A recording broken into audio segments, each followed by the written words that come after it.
How did Elizabeth I feel about her mother, Anne Boleyn?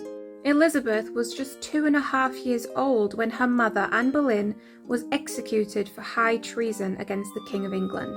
Being just 2.5, it is very likely that she didn't have any clear recollections of Anne Boleyn, and she will have had little to no understanding whatsoever that her mother had died, or the reasons for her death.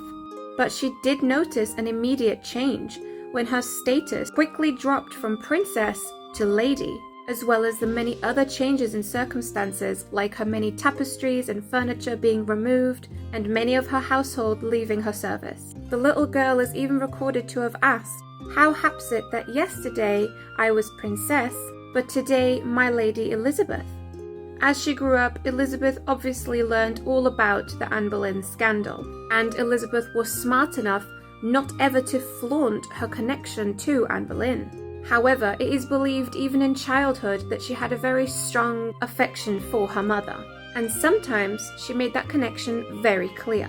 There is evidence in this family portrait that Henry VIII had commissioned, where Elizabeth is wearing this necklace with an A. This can of course be seen as Elizabeth showcasing her direct connection to her mother, Anne Boleyn, since Anne Boleyn is the one who commissioned many of these necklaces as well as the famous bee necklace. But it is unknown whether this was a deliberate connection or whether it was just a coincidence. But upon becoming queen, there is much more evidence.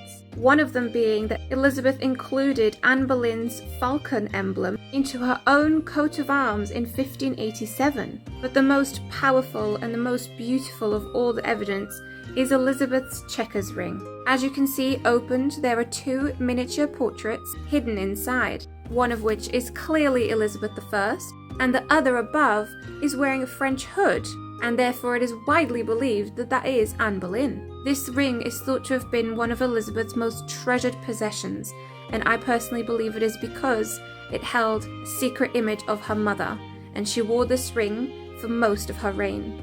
Which proves to me that Elizabeth I really did love her mother, but she was smart enough to understand that many did not, and to flaunt her connection directly to her would have been dangerous. I of course explore all of this and more in my book The Haunted Queen, which follows Elizabeth I's entire life, including her childhood, her reign, and everything in between.